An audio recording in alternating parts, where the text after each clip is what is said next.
Hello everyone, आप सभी का फिर से स्वागत है। ये एनसीईआरटी पॉलिटी का डिस्कशन है और आज का टॉपिक है भारत में सुशासन। ये अध्याय 50 है।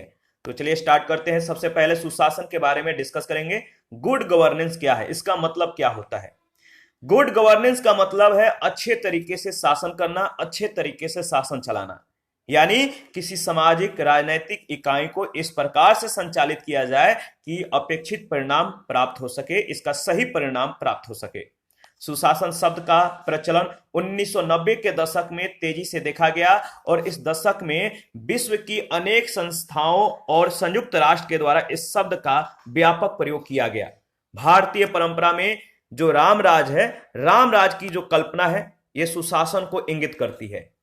1992 में विश्व बैंक ने सुशासन की अवधारणा का प्रतिपादन करते हुए यह स्पष्ट कर दिया कि सुशासन जो है एक मूल्य सापेक्ष अवधारणा है, वैल्यू रिलेटिव अवधारणा है। क्यों है? क्योंकि प्रत्येक शासन सुशासन नहीं होता है, बल्कि कुछ निर्धारित विशेषताओं से संपन्न शासन को ही सुशासन कहा जा सकता है।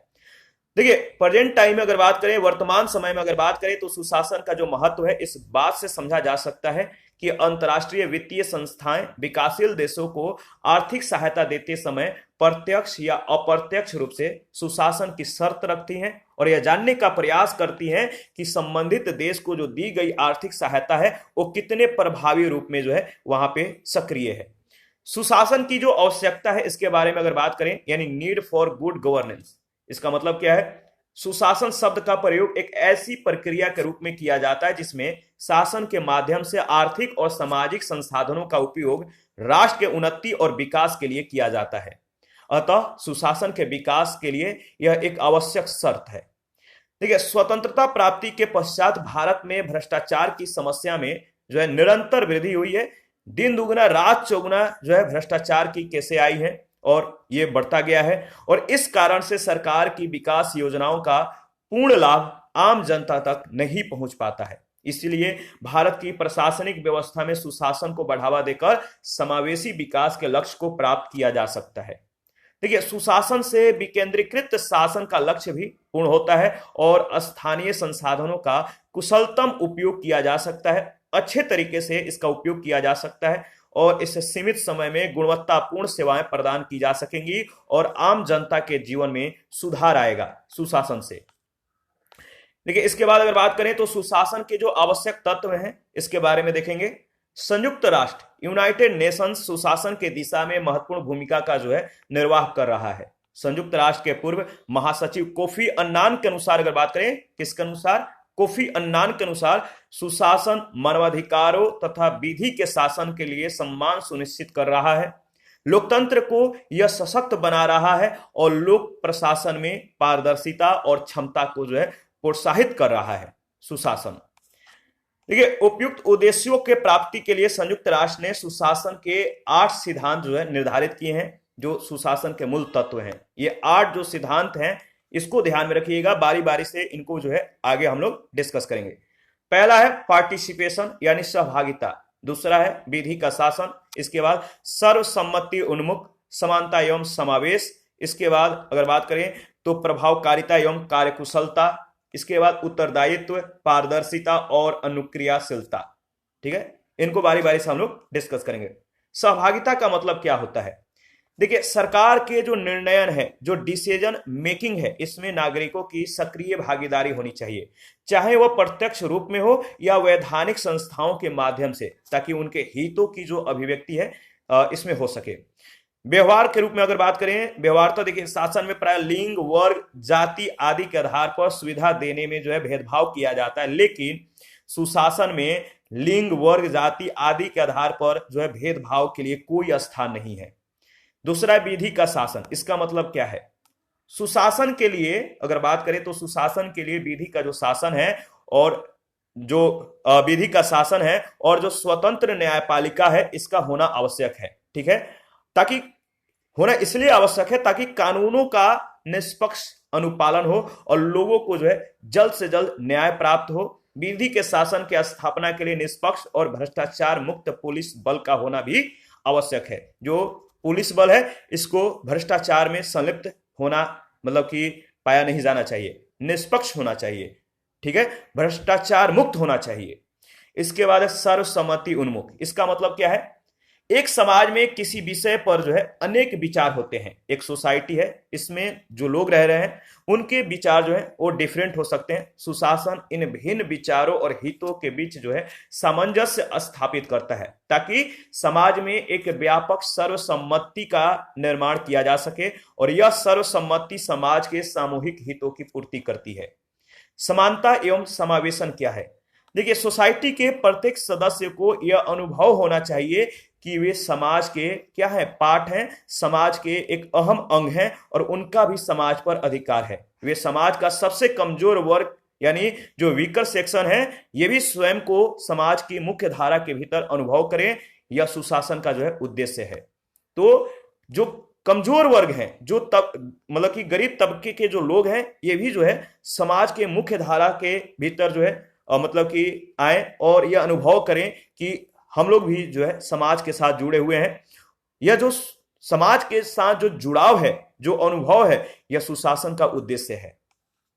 इसके बाद है प्रभावकारिता एवं कार्यकुशलता। ठीक है, सुशासन का जो अर्थ है कि सरकार और उसकी जो संस्थाएं हैं, संसाधनों का स्तम उपयोग करते हुए ऐसे परिणाम दे जो समाज की आवश्यकताओं की पूर्ति करते हों। और यहां जो है कार्य कुशलता से जो तात्पर्य है, जो मतलब है, वह है प्राकृतिक संसाधनों का सतत या धारणीय उपयोग करना, पर्यावरण का संरक्षण करना।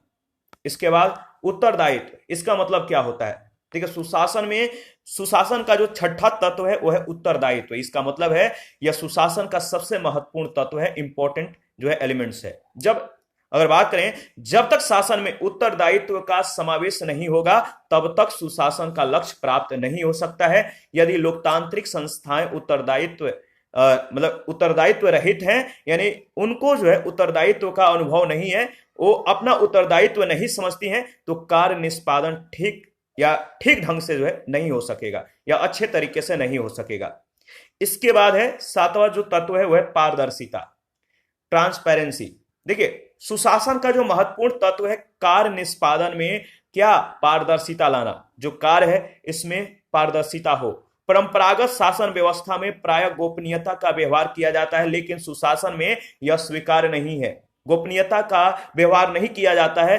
कार्य और उनके परिणामों से जुड़ी सूचनाओं को जो है मांगने पर उपलब्ध कराया जाना चाहिए। भारत में सूचना का जो अधिकार है, यह अधिनियम इसी दिशा में उठाया गया एक कदम है। ये जो है सुशासन का एक महत्वपूर्ण पहलू है और इससे पारदर्शिता बढ़ी है और शासन पर सही निर्णय लेने का जो है मतलब दबाव बढ़ा है। इसके बाद आठवां जो तत्व है अनुक्रियाशीलता। इसका अर्थ है सरकार के सभी विभाग और संस्थाएं लोगों की शिकायतों के समाधान और उनकी आवश्यकताओं के पूर्ति के लिए एक्टिव हो, सक्रिय हो, ताकि कम से कम समय में जनता को सेवाएं प्रदान की जा सके। इसके बाद है भारत में सुशासन, गुड गवर्नेंस इन इंडिया। इसके बारे में अगर बात करें तो देखिए, सुशासन के लिए जो मापदंड स्थापित किए गए हैं, यदि उन मापदंडों के आधार पर भारत में सुशासन की जो स्थिति है इसका विश्लेषण किया जाए, किसका, सुशासन की स्थिति का विश्लेषण किया जाए, तो भारत में सुशासन की स्थिति न तो बहुत ऊंची दिखाई पड़ती है और न ही बहुत निम्न, यानी न तो बहुत अच्छा है न ही बहुत मतलब कि निम्न मतलब की है, यानी मीडियम कह सकते हैं। विधि के शासन आदि क्षेत्रों में भारत में बहुत प्रगति हुई है, लेकिन सामाजिक न्याय, राजनीतिक और प्रशासनिक उत्तरदायित्व तथा प्रशासन की जो प्रभावशीलता है, इसके क्षेत्र में ठोस कदम उठाए जाने की जो है आवश्यकता है। देखिए, भारत में सुशासन को प्रोत्साहित और सुनिश्चित करने के लिए समय समय पर निम्नलिखित कदम उठाए गए हैं। ये जो निम्नलिखित कदम उठाए गए हैं इसके बारे में देखेंगे। ठीक है, इसके बाद देखिए, अगर बात करें तो 73वें और 74वें संविधान संशोधन अधिनियम 1992 के द्वारा लोकतांत्रिक विकेंद्रीकरण तथा शासन प्रक्रिया में लोगों की सहभागिता सुनिश्चित की गई। ठीक है, तो जो अगर बात करें जो कदम उठाई गई मतलब कि इसके लिए, किसके लिए, भारत में सुशासन को प्रोत्साहित और सुनिश्चित करने के लिए जो समय समय पर जो कदम उठाए गए हैं। पहला जो कदम उठाया गया, एक संशोधन किया गया 1992 में 73वें 74वें संविधान संशोधन, और इसके द्वारा लोकतांत्रिक विकेंद्रीकरण तथा शासन प्रक्रिया में लोगों की सहभागिता को सुनिश्चित कर दी गई। समतामूलक और समावेशी विकास के विभिन्न वैधानिक निकायों का गठन किया गया, जैसे राष्ट्रीय महिला आयोग 1992 में इसका गठन हुआ, राष्ट्रीय अल्पसंख्यक आयोग 1992 में और राष्ट्रीय मानवाधिकार आयोग का गठन 1993 में। याद रखिएगा। प्रशासनिक कार्यों में सुधार और दक्षता के लिए जो है 1968 तथा 2005 में प्रथम और द्वितीय प्रशासनिक सुधार आयोग का गठन किया गया। सुशासन के दृष्टि से द्वितीय प्रशासनिक सुधार आयोग की रिपोर्ट अत्यंत महत्वपूर्ण है। इस रिपोर्ट में सूचना का अधिकार, शासन में नैतिकता, स्थानीय स्वशासन तथा ई गवर्नेंस के विषय में व्यापक चर्चा की गई है। 2001 में एक कंप्यूटरीकृत लोक शिकायत उपचार एवं निगरानी प्रणाली जो है स्थापित की गई। इसके बाद संविधान के प्रारंभ में केवल अनुसूचित जाति के लिए एक आयोग का प्रावधान किया गया था, जो अनुसूचित जनजाति से संबंधित मामलों की भी देखरेख करता था। 89वें संविधान संशोधन अधिनियम 2003 के द्वारा संविधान में अनुच्छेद 338 का जोड़ा गया, जो अनुसूचित जनजाति आयोग से संबंधित है। 2003 में केंद्रीय सत्कर्ता आयोग को वैधानिक दर्जा प्रदान किया गया। इसके बाद 26 जुलाई 2014 को सुशासन के लिए जन भागीदारी बढ़ाने के लिए मेरी सरकार MyGov नामक एक पहल की शुरुआत की गई। 2014 में निर्वाचित सरकार के द्वारा न्यूनतम सरकार अधिकतम शासन का जो है नारा दिया गया, जो सुशासन से ही संबंधित है। याद रखिएगा। Minimum government, maximum governance. Bharat में सुशासन के समक्ष जो चुनौतियां हैं, इसके बारे में हम लोग चर्चा करेंगे, डिस्कस करेंगे क्या क्या चुनौतियां हैं। तो देखिए, भारत में सुशासन के समक्ष अनेक चुनौतियां विद्यमान हैं, जो प्रशासन में जन भागीदारी की मात्रा और प्रभावकारिता को सीमित करती हैं। कुछ चुनौतियां निम्नलिखित हैं। जैसे पहला चुनौतियां है लोक शिकायतों का प्रभावी समाधान। लोक शिकायतों का प्रभावी समाधान। दूसरा है नौकरशाही में लाल फीताशाही की प्रवृत्ति। इसके बाद प्रशासन में राजनीतिक नकारात्मक हस्तक्षेप। ये सभी चुनौतियां हैं। महिलाओं की शिकायतों का निवारण, प्रशासन में भ्रष्टाचार और मध्यस्थों की भूमिका। ठीक है। इसके बाद स्वच्छ भारत के लिए व्यवहार परिवर्तन, भारत में नागरिक घोषणा पत्र यानी जो सिटीजन चार्टर है, इसका विकास, त्रुटिपूर्ण प्रशासनिक प्रक्रियाओं के कारण अनावश्यक विलंब, निर्धनता, अशिक्षा, जातिवाद एवं संप्रदायवाद जैसी सामाजिक आर्थिक बाधाएं, ये सभी चुनौतियां हैं। इसके बाद ई गवर्नेंस के बारे में डिस्कस करेंगे। ई गवर्नेंस क्या है? ठीक है, सरकारी सेवाएं प्रदान करने के लिए सूचना तथा संचार प्रौद्योगिकी का उपयोग करना इलेक्ट्रॉनिक शासन या ई गवर्नेंस कहलाता है। ठीक है। यूनेस्को के अनुसार अगर बात करें तो ई शासन को जनता या अन्य एजेंसियों को सूचना के प्रसार की मतलब की सक्षमता, तीव्र और पारदर्शी प्रक्रियाओं के लिए इलेक्ट्रॉनिक माध्यमों के प्रयोग के रूप में समझा जा सकता है।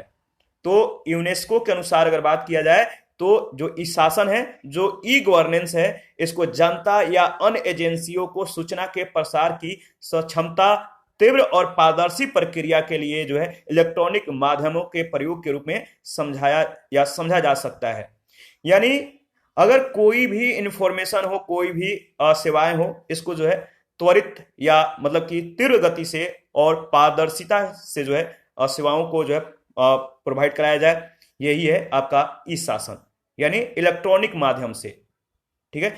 और वर्तमान में अगर बात करें तो वैश्वीकरण के युग में सुशासन की धारणा को मजबूत बनाने के दृष्टि से ई गवर्नेंस एक महत्वपूर्ण उपकरण के रूप में विकसित हुआ है। देखिए, परिभाषाएं अगर देखें तो विश्व बैंक के अनुसार ई गवर्नेंस से आशय सरकारी एजेंसियों के द्वारा सूचना प्रौद्योगिकी के प्रयोग से है, जिसमें नागरिकों और सरकार के अन्य अंगों के साथ संबंध परिवर्तित करने का सामर्थ्य है। यह विश्व बैंक के अनुसार इसकी परिभाषा। सरकारी कार्य प्रणाली में सूचना और संचार तकनीक जैसे कि वाइड एरिया नेटवर्क, इंटरनेट और मोबाइल कंप्यूटिंग, इसके अनुप्रयोग को बढ़ावा देना, जिससे नागरिक, व्यापारी तथा अन्य सामाजिक अंगों के साथ पारदर्शी एवं व्यवस्थित संबंध जो है स्थापित हो और प्रशासन स्मार्ट बन सके। और यह अवधारणा है दूसरे प्रशासनिक सुधार आयोग 2009 के अंतिम रिपोर्ट में दी गई। इसके बाद ई गवर्नेंस की जो विशेषताएं हैं, इसके बारे में हम लोग डिस्कस करेंगे। Feature of e governance. E governance मूलतः जो है एक नैतिक, जिम्मेदार, प्रत्युत्तरवादी और पारदर्शी एवं स्मार्ट शासन व्यवस्था लाने के लिए प्रशासनिक प्रक्रियाओं में सूचना और संचार प्रौद्योगिकी का जो है अनुप्रयोग है। ठीक है, इसमें प्रशासनिक नेतृत्व और प्रौद्योगिकी का एकीकरण हो जाता है। इसकी अवधारणा मूल रूप से जो है बेहतर प्रशासन से संबंधित है, जिसके अंतर्गत नौकरशाही का छोटा आकार और प्रशासन में सच्च चरित्रता यानी अच्छा चरित्र, सत्यता, लोक सेवाओं के प्रति जवाबदेही, जनता में प्रशासन के प्रति विश्वसनीयता जगाना, उनमें जागरूकता लाना, प्रशासनिक कार्यों में पारदर्शिता लाना इत्यादि शामिल है। इस व्यवस्था से कागजी कार्यवाहियों में कमी आती है। सारा जो है इलेक्ट्रॉनिक माध्यम से होता है, जिससे पर्यावरण संतुलन, विलंब और अनावश्यक वित्तीय बोझ को जो है कम किया जा सकता है। ठीक है, आगे बढ़ते हैं। ठीक है, इसके बाद अगर बात करें तो ई गवर्नेंस के द्वारा टेली कॉन्फ्रेंसिंग, जो टेलीफोन के माध्यम से कह सकते हैं, या वीडियो कॉन्फ्रेंसिंग जो होता है, टेली कॉन्फ्रेंसिंग संभव हुई है, जिससे प्रशासन यानी विशेषकर न्यायालयों में दक्षता आई है। ठीक है, केसों में कमी आई है, जल्द से जल्द न्याय का जो मिलने का जो संभावना है वो जल्द से जल्द इसमें तीव्रता आ रहा है, जल्द से जल्द लोगों को न्याय मिल रहा है। इसके माध्यम से प्रशासन में पुनरावृत्ति जैसे दोषों से बचाव होता है। यह लोक प्रशासन में जो है मतलब कि स्वचालन, अगर बात करें तो जो कह सकते हैं कि स्वचालन है, इसको यानी अपने से, यानी जो एक कड़ी है, इस कड़ी को जो है प्रोत्साहन देने की जो है प्रक्रिया है, स्वयं को जो है इसको जो है आगे बढ़ाया जा रहा है। स्वचालन को प्रोत्साहित देने की जो है इस प्रक्रिया में ज्यादा जो है भूमिकाएं निभाई जा रही हैं। ई गवर्नेंस पर जो राष्ट्रीय सम्मेलन हुआ, इसके बारे में देख लेते हैं।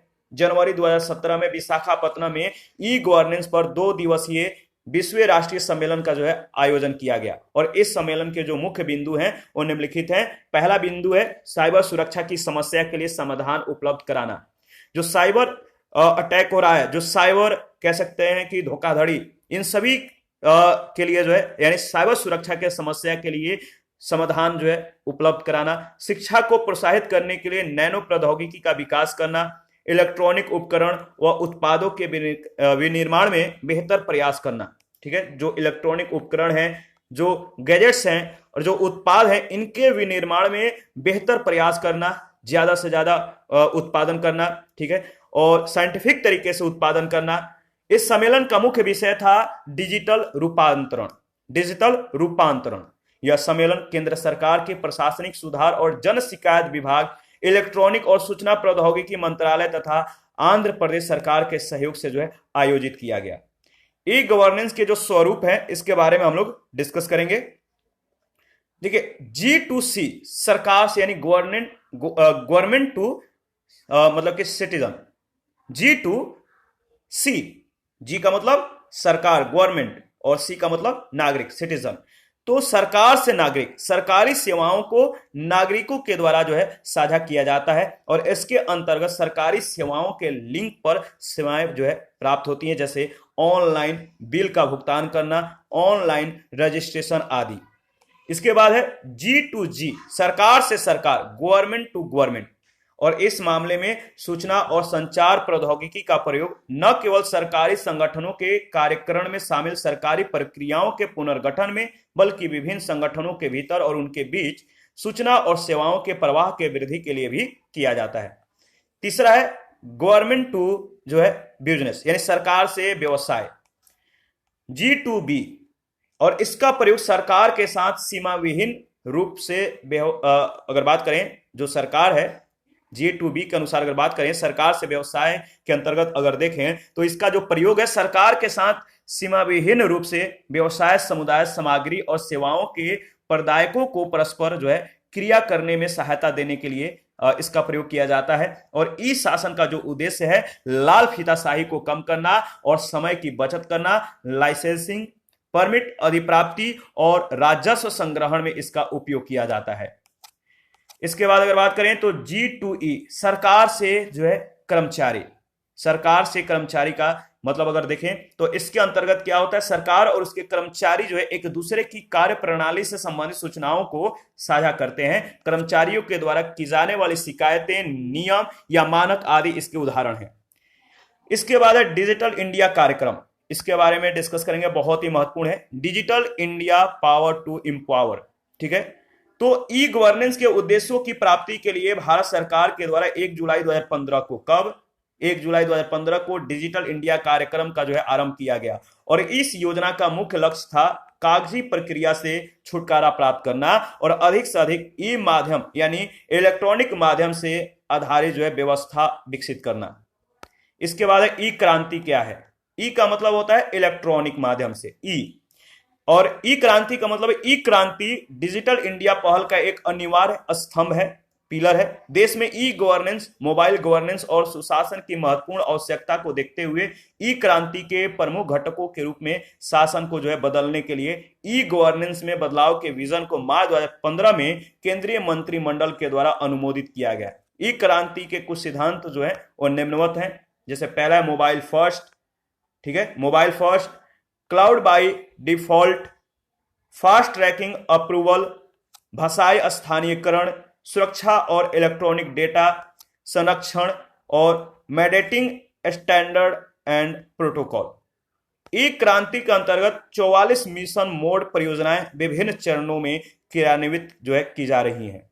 ई गवर्नेंस के लाभ क्या है? बेनिफिट्स ऑफ ई गवर्नेंस, याद रखिएगा ये मेंस का टॉपिक हो सकता है। मेंस में आपको ये सारे पॉइंट्स ऐड करने की जो है महसूस मतलब कि जरूरत जो है, इस जरूरत को महसूस की जा सकती है।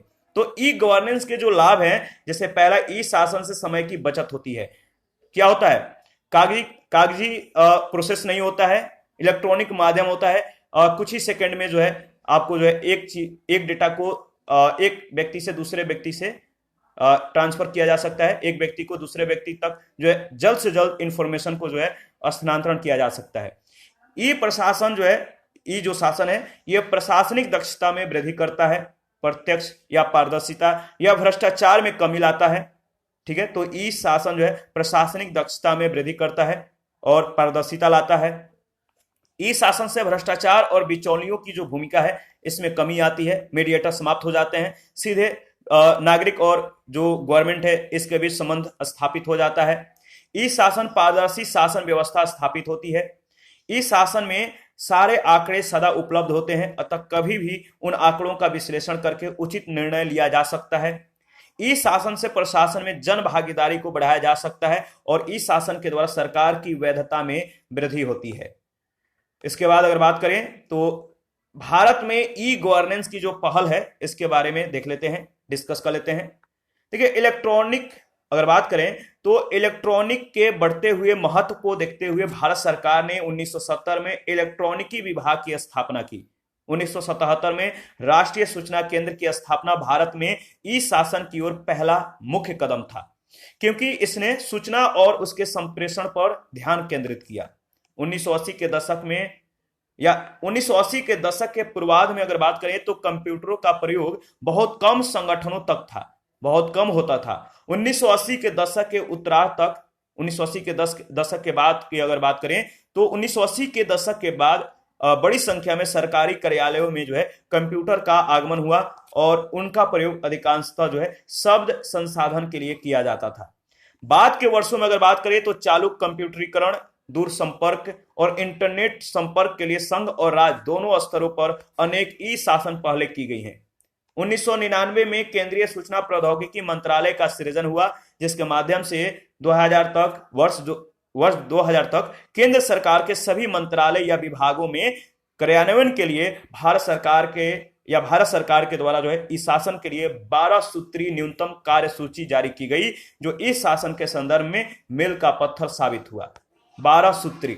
2006 में भारत सरकार ने औपचारिक रूप से अपनी राष्ट्रीय ई शासन योजना का प्रारंभ की और इसके पश्चात विभिन्न राज्य सरकारों ने भी ई शासन से संबंधित अनेक परियोजनाएं प्रारंभ की। जैसे आंध्र प्रदेश के द्वारा ई सेवा परियोजना, ठीक है, आंध्र प्रदेश के द्वारा कौन सी परियोजना आरंभ की गई? ई सेवा परियोजना।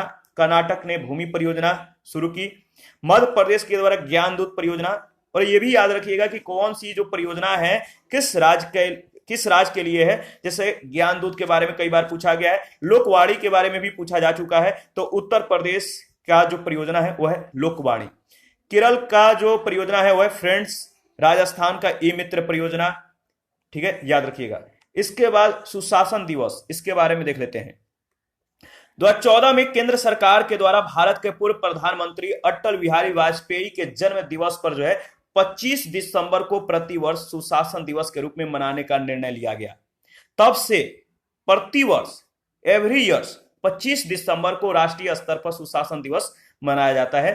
तो 25 दिसंबर को जो सुशासन दिवस मनाया जाता है किसके जन्मदिन के आधार पर, किसके जन्मदिन पर, तो अटल बिहारी वाजपेयी के जन्म दिवस के आधार पर 25 दिसंबर को जो है प्रतिवर्ष सुशासन दिवस मनाया जाता है। और देखिए, इस आयोजन का जो उद्देश्य था सरकारी प्रक्रियाओं को व्यवहारिक बनाकर देश में एक खुला और उत्तरदायी प्रशासन प्रदान करना तथा नागरिकों और सरकार के बीच दूरी को जो है कम करना। ठीक है, आगे बढ़ते हैं। इसके बाद मल्टी मॉडल प्लेटफॉर्म प्रगति। मल्टी मॉडल प्लेटफॉर्म प्रगति ये क्या है? 25 मार्च 2015 जो समय है इसको ध्यान में रखिएगा। 25 मार्च 2015 प्रधानमंत्री ने जो है अपनी महत्वाकांक्षी बहुउद्देशीय परियोजना सक्रिय शासन व समयबद्ध क्रियान्वयन प्रगति का जो है शुभारंभ किया। याद रखिए, प्रगति का शुभारंभ किया।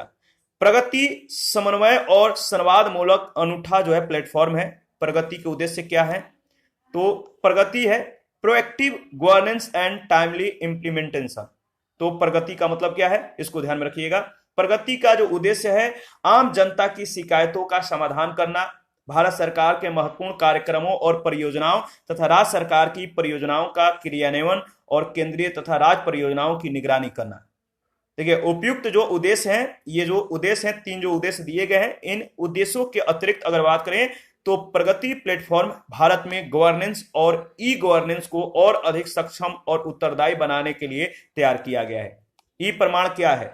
केंद्रीय इलेक्ट्रॉनिक और सूचना प्रौद्योगिकी मंत्रालय ने दिसंबर 2012 में लोक सेवाओं को इलेक्ट्रॉनिक तरीके से उपलब्ध कराने के लिए ई प्रमाण योजना को जो है आरंभ किया। इसका लक्ष्य देश में ई प्रमाण के नाम से राष्ट्रीय ई प्रमाणीकरण सेवा की स्थापना के साथ साथ आधार आधारित प्रमाणन करना है। देखिए, इसके बाद है नागरिक संपर्क केंद्र CCC। ये क्या है इसके बारे में देख लेते हैं। नागरिक संपर्क केंद्र यानी सिटीजन कॉन्टैक्ट सेंटर, ये सरकार से नागरिक यानी गवर्नमेंट टू सिटीजन प्रकार की पायलट परियोजना है। G2C प्रकार की पायलट परियोजना जिसका क्रियान्वयन केंद्रीय इलेक्ट्रॉनिक और सूचना प्रौद्योगिकी मंत्रालय के द्वारा किया जा रहा है। यहां जो है एकल यूनिक नंबर 166 यानी 166 से क्लाउड आधारित गैर आपात कॉल सेंटर सेवा जो है उपलब्ध कराई जाती है। यह ऑटोमेटिक स्पीच पहचान, ऑटोमेटिक लाइन पहचान का उपयोग करने की योजना है। इसके बाद है ई जिला, ई डिस्ट्रिक्ट। ई जिला एक मिशन मोड परियोजना है जिसका उद्देश्य बड़े स्तर की वाली जो नागरिक केंद्रित सेवाएं हैं इसको प्रदान करना है, जो जिला और उप जिला स्तर से प्रदान की जाती है। यह परियोजना सरकार के द्वारा 20 अप्रैल 2011 को अनुमोदित की गई और वर्तमान में देश के सभी 36 राज्यों या केंद्र शासित प्रदेशों के सभी जिलों में यह परियोजना क्रियान्वित की जा रही है। ई जिला परियोजना के अंतर्गत बैंक एंड कंप्यूटरीकरण किया जाना है। सेवाओं की प्रदायगी देश भर में स्थापित किए गए, ठीक है, याद रखिएगा, और समान सेवा केंद्रों के माध्यम से ये किए जाएंगे।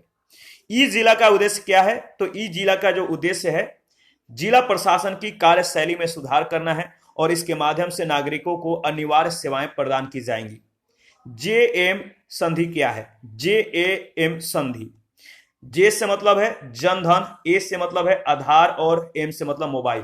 तो JAM जो संधि है भारत के गरीब लोगों के आर्थिक स्तर है, जो इकोनॉमिकल जो लेवल है, इसमें सुधार के लिए बड़े पैमाने पर प्रौद्योगिकी समर्थित और वास्तविक समय आधार पर जो है रियल टाइम आधार पर प्रत्यक्ष लाभ अंतरण के कार्यान्वयन में सरकार को सहायता प्रदान करते हैं। डायरेक्ट बेनिफिट ट्रांसफर के कार्यान्वयन में ये सरकार को सहायता प्रदान करते हैं। LPG और मनरेगा में DBT लागू किए जाने से यह सिद्ध हो गया है कि JAM महत्वपूर्ण रूप से जो है गोपनीयता भंग करने की घटनाओं को कम करने और निष्क्रिय निधियों को घटाने, भ्रष्टाचार कम करने और सरकार के साथ व्यापार करने में सहायता प्रदान कर सकते हैं। दिशा क्या है? दिशा के बारे में देख लेते हैं। केंद्र सरकार ने अगर बात करें तो केंद्र सरकार ने सभी योजनाओं के बीच प्रभावी विकास क्रियान्वयन के लिए 28 जुलाई 2016 को जिला विकास समन्वय एवं निगरानी समिति यानी DDCMC की स्थापना की है, ठीक है, जिसे दिशा नाम दिया गया है। यह ग्रामीण विकास मंत्रालय की एक पहल है। इसके बाद माई जीओवी यानी माई गवर्नमेंट का लघु ये रूप है, छोटा शॉर्ट रूप है ये, और यह एक अद्वितीय पहल है जिसे 26 जुलाई 2014 को प्रारंभ किया गया था। यह नागरिकों तथा विदेशी भारतीय नागरिकों को विभिन्न गतिविधियों में भाग लेने के लिए प्रोत्साहित करता है, जैसे चर्चा करो, कार्य करो, पोल, टॉक, ब्लॉग आदि। इस पोर्टल के द्वारा जो है, इस पोर्टल पे जो है लोग अपने विचार और दृष्टिकोण को साझा कर सकते हैं। इसके बाद है नियतम कार्यक्रम। नियतम कार्यक्रम क्या है? तो देखिए, राज्यों के प्रशासन में दक्षता बढ़ाने और राज्यों के द्वारा जारी लोक कल्याण के कार्यों की समीक्षा के लिए नीति आयोग ने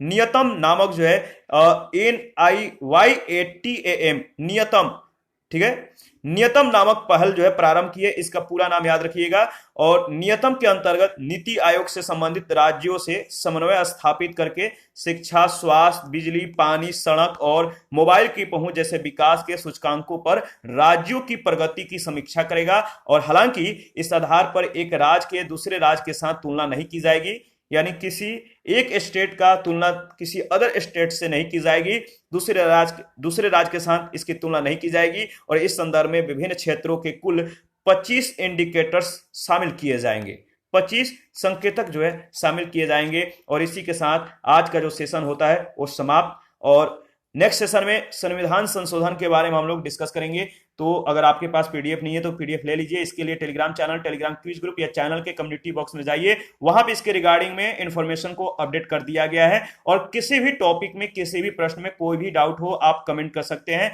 आपके डाउट को क्लियर किया जाएगा। तो नेक्स्ट सेशन में हम लोग संविधान संशोधन के बारे में डिस्कस करेंगे। तो अभी के लिए इतना ही, हमें इजाजत दीजिए, मिलते हैं नेक्स्ट सेशन में।